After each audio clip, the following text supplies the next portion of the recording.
So let's talk about Chaldean and Hebrew Kabbalah, and I got a purring prince here.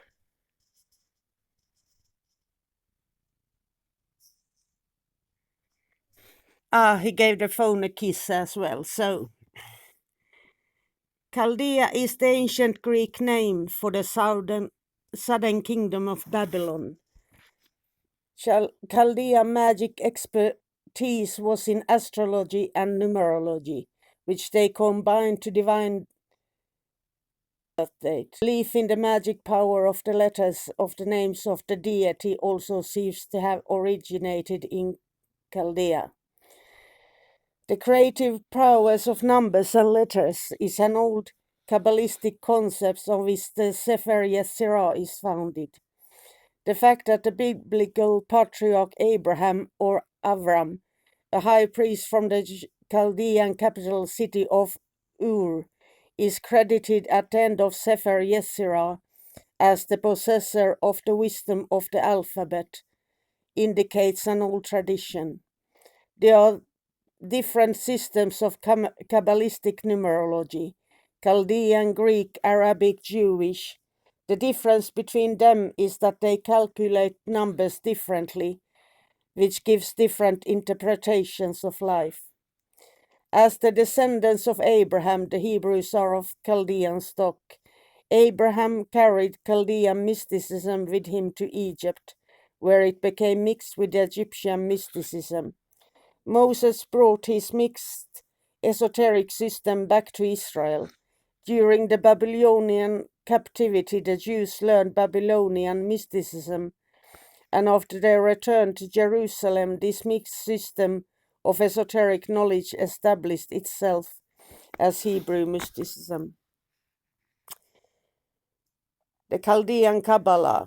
Chaldean is the name used to describe the system of ancient Middle Eastern magic that infuses imported Indic Brahmi religious beliefs and elements of Persian Zoroastrianism with native Babylonian astrology and numerology. It is considered the more ancient system, possibly the root of all Kabbalistic wisdom.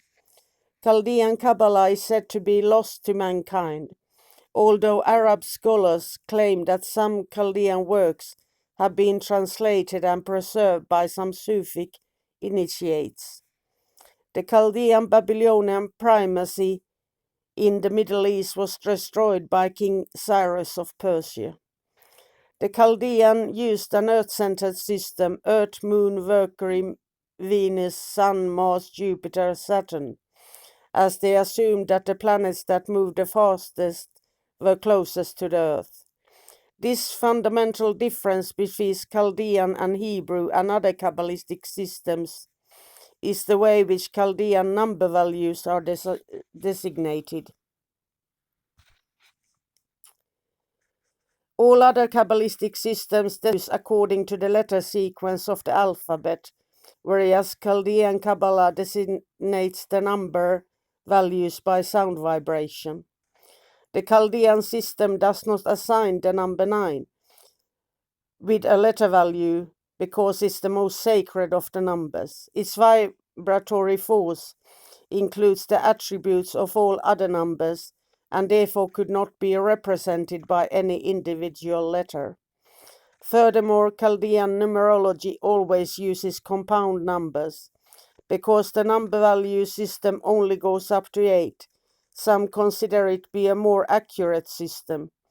This notion has its dissenters, who claim the Chaldean system is a modern invention more suited to a Kabbalistic expression of the English alphabet. Hebrew Kabbalah. After the Assyrian captivity of the northern tribes, Israel was divided. The people of the southern kingdom of Judea adopted the pagan traditions of Babylon. Around 600 BC, the Jews were enslaved and held captive in Babylon, where they became enamored by Babylonian culture and in displays of wealth. During this period, the Jews acquired knowledge of Chaldean doctrine of Eastern mysticism. These were later developed into a written compendium of esoteric literature known as the Jewish Cabala, and in the Middle Ages as Latin Cabala. Unlike the scriptures, the chief characteristic of Kabbalah is that it was entrusted only to a few elect ones.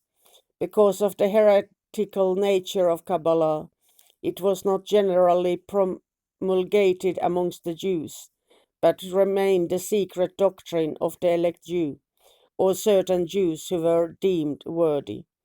These few could comprehend hidden teachings in the Torah, and through mystical techniques make direct contact with God.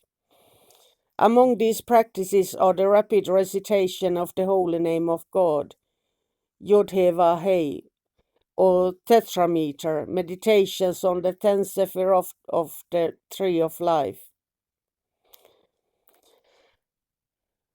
That is used to be said the emanations of God, learning to use the 22 letters of the Hebrew alphabet as a force that carries energy patterns which serve as the building blocks of the cosmos, and finally transcending the space-time limitations of the physical world to realize one's inner divinity. This secret doctrine has been preserved by a spiritual brotherhood who progress individually to various stages of enlightenment and proficiency in the hidden wisdom, from elect to adept, to wise men to adept in grace. The Chaldean religious tradition was embraced by apostate Jews during the Babylonian captivity, was delivered to subsequent generations by word of mouth. Natives of the Chaldean tradition in the few centuries before Christ were known as Taniam, the first Kabbalist among the Jews. They appeared in Jerusalem around 300 BC with a secret doctrine identical to the Persian wisdom of Magick. The first important Jewish Kabbalist was Yeshua ben Pandira, known to us as Jesus Christ. Chaldean scripts. Chaldean is the name given to various magic and religious scripts of Assyrian or Persian origin. Most commonly, it is used to style.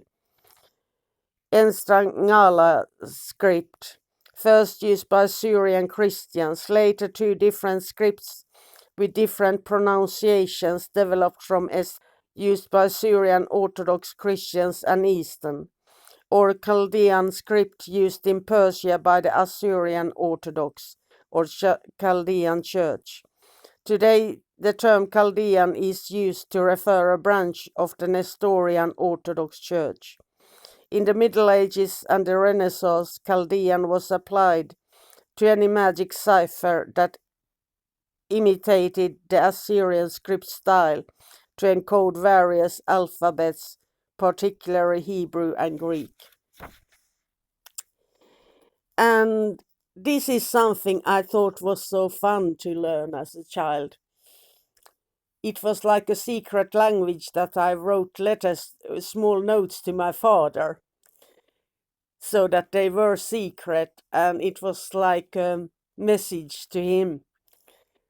So whenever I put a note in his wallet written in this text, and then when he had to pay something or something, there was always a note from me with "Daddy, I love you" or something childish like that, and we just loved it. And so it was a weird way to use it, but it was fun, but in a way it was also an easy way to learn. So I hope this inspires you. I love you all.